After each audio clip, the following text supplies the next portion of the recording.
Greetings everyone, Solify Dance 98 back at it again with another reaction. This is going to be GEATS as a Toku masterpiece. Here's why. So I'm looking at this. I've started watching GEATS. I'm like episode 12 now, 13, somewhere around there. I'm in the low teens. But the thing is, I'd say it is an almost perfect show. Definitely has its little nitpicks and problems here and there, but yeah, it's still a pretty fun show. Good action, nice characters, wide world of possibilities to explore, all kinds of things. They set it up beautifully and they're doing it nicely. So let's see what his reasoning is. Man, I'm gonna miss this show, guys. GEATS as a show started out pretty modestly, but it has grown into something completely off the charts that I could have never expected. And it's been one hell of a ride. Fight! But now that GEATS is wrapping up, it's a perfect time for us to look back at the things that made GEATS great. So let's talk about one of my favorites. These are the things that made GEATS one of the best Kamen Rider seasons of all time. So first up at number 10, let's talk about the story. It's really unique from other Rider seasons in that it's a battle royale. A battle royale with Kamen Riders. So basically, riders wish for their ideal worlds, and then they fight each other, winner take all. When the show started out, I thought that it was going to be kind of simple and intimate. But the thing about GEATS' story is that just when you think you have it figured out, it's going to flip on its head and throw you a curveball. And I just think the writers did a really good job over the course of the season of mixing up the format and making us question what we thought about certain characters. And when your assumptions about a character get challenged, that's good writing. The stakes of this universe are very high, and it makes events that happen week to week feel very impactful to the overall narrative. Next up, let's talk about the Jamatos. Now, these guys are plant creatures that are grown on vines. Originally created by Archimedo, the creator fed them his own hand so they would grow. And yeah, they serve a similar function to the enemy foot soldiers in other Kamen Rider seasons, being that they're mostly just there to be fodder for the Kamen Riders to destroy. But overall, they're very entertaining as a foot soldier troop, and there are different variations of them that we see throughout the show that keeps them kind of fresh and interesting. And eventually, they would get their own Grand Prix. But you know, on some of these seasons, the foot soldiers are really forgettable. But I think the Jamatos might be one of the most memorable groups of soldiers of all time. Ready! Fight! Now, what a story arc for Sekurai Keiwa, also known as Kamen Rider Tycoon. When the show starts out, he pretty much acts like a Boy Scout, a good guy's good guy. He just wants to drink his milk and protect people. But he experiences a lot of grief and heartbreak on the show, and eventually he would gain the power of Bujin's sword, one of the best looking Kamen Rider forms of all time in my opinion. First of all, I'm a sucker for samurai stuff, and he's basically a samurai, albeit with a raccoon helmet. Plus, he has an awesome katana that he once used to impale Buffa on the concrete. The contrast that you see in him throughout his story arc is incredible. He goes from a Boy Scout to a revenge-consumed shogun. And yeah, you better believe that I'm gonna get his SH Figure Arts figure too. Important step when liking a character. Gotta get their figurine.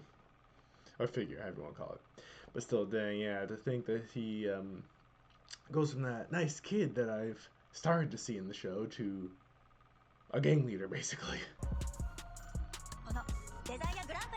Next up, let's talk about the tournament format. So I know that Battle Royale games in general are pretty popular. Maybe not as popular as they were 3 or 4 years ago, but they're still pretty popular. So Kamen Rider had to get in on that. Someone at Toei said, Battle Royales are cool, but what if we had one with Kamen Riders? Effing genius. It works so well as a Kamen Rider series, because Kamen Riders fight anyway, that's what they do. But now, when you put it inside of a tournament format, the stakes are raised so much higher. It's not just the riders competing for some money. No, the winner gets their ideal world, and basically what that means is that if they have the ability to wish for it, then they can have it. So the stakes are very high, and the different riders in the show have their own motivations for wanting to win that power. Throughout the series, there are multiple tournaments with different rules and stories surrounding them. But in general, I think the tournament style keeps the show concise, and it feels like there's something real at stake every week.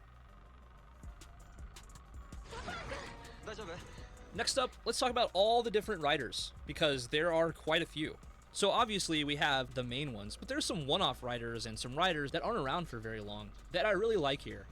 A tournament needs participants, and I guess Toei knew that if they had the exact same crop of 5 riders fighting every episode, it would start to get boring after a little bit.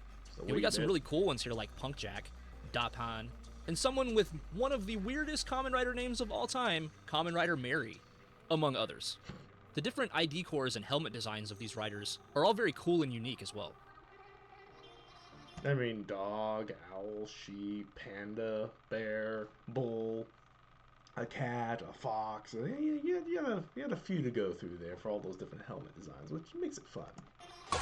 Next up, the amazing, catchy intro. This song is an absolute banger, and I watched so much Kamen Rider GEATS that it's pretty much permanently stuck in my head. The song is performed by Kumi Koda and Shonan no Kaze, and within a franchise that already has many memorable, catchy theme songs, the theme song for Kamen Rider GEATS, I think, will go down as one of the greatest.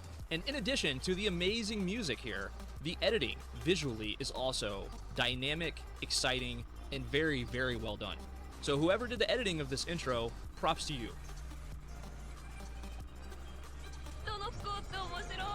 Next up is Beroba. She's the bratty, brash, immature girl from the future who is Buffa's supporter. She actually has multiple rider forms on this show. Her first form is a large mecha-like form that looks similar to Breaking Mammoth from Kamen Rider 01. But eventually, Remember that one. she would gain the ability to henshin into Glare 2, which is probably her most Kamen Rider-y looking Kamen Rider form, before eventually becoming Premium Beroba, which appears more like a monster form, but it looks cool nonetheless. She eats candy, she laughs at people suffering. She's Beroba. Rude. Number 3 is Buffa, the Bull, Michi. If I was to describe his personality, it would be that of a bull. His rider form fits his personality so well because he is stubborn and bullheaded, as they would say. He's out to cause destruction, whether it's the destruction of the DGP or the destruction of other riders. He's going to give you the horns. He fills the role of the anti-hero perfectly within this show. And no matter what the situation is, whether he is on GEATS' side or not, you always have the feeling that he's going to do what he wants to do, and little will dissuade him from that. Very much. Next up, let's talk about my girl Nago. You know, when we first tuned in to watch Kamen Rider GEATS, they really portrayed her as kind of a vain celebrity type. You know, she's a social media influencer. She does her little dances on the internet, and she has millions of followers. But as we know, she's not happy. Her home life makes her miserable, and she just wants to get away, which is her motivation for wanting to enter the Desire Grand Prix. I wonder if I should finish watching this. This is giving me some spoilers for the show. But still, yeah, that's definitely a good way to show someone. Just like with Tycoon. I mean, heck, we didn't expect him to go from Boy Scout to literally an evil gang shogun. Well, she's, they're in an online personality, but then she's troubled at home. I like the contrast. That makes interesting characters. She becomes Kamen Rider Nago. Visually, when she uses the Beats raise buckle, her suit just looks incredible. But after a while, we start to understand more about her life, until she's ultimately faced with a true existential crisis, where she doesn't even know if she's real anymore. But as dark as things got for her, she's a fighter and she learned to overcome these things. Nago doesn't give up. But nothing else on this list would even matter if it wasn't for GEATS himself. I mean, it is Kamen Rider GEATS after all. And Ace is just one stylish dude. He's lived through multiple lifetimes, and he's constantly 3 steps ahead of everybody. He is the kitsune, he is the fox, and he is sly like a fox. When he walks down the street, people scream for him and call his name. He's just cool like that. And he knows that he's popular. He knows that he's cool. And sometimes he can even border on cockiness. But ultimately, he has great empathy for the other people around him, like Nago and Tycoon and even Michi. He basically becomes a god due to his sheer power and the ability to bend the universe to his will. And time will tell, but I think if we're looking back on GEATS in 10 years, I think it will still be relevant and still be heavily discussed within the Kamen Rider fandom. And to me, when you can inspire conversation and theory crafting and fan art and things like that for years into the future, that's the mark of a classic Kamen Rider season. And that is what will live on forever.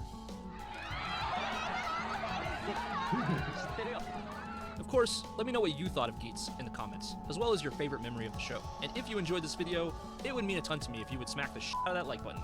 Thanks for watching. I'll catch you next time. Bye.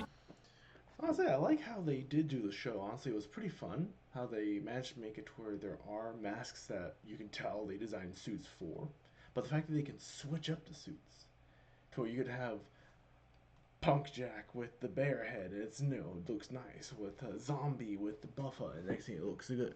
But then you can switch the suits and it's part of the system, so you don't question it. It looks a bit weird considering it's now Purple Hunt with a bright blue and gold punch suit with the bright orange bear head with a dark purple zombie hunter suit. But the thing is, it's part of the system. You don't question it.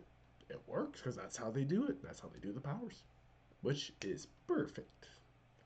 Anyway, hope you guys enjoyed that. I know I'm certainly enjoying GEATS so far, and I'm looking forward to seeing what you guys think down below. What makes GEATS a masterpiece, or close to a perfect masterpiece as you can get? Because, you know my thoughts. Good writing, nice characters, awesome powers, the worlds that you can pop into to fight off all the different enemies and monsters and everything. It's pretty fun overall, honestly. I like it. You guys let me know what you think, and I'll see y'all in the next video. Bye!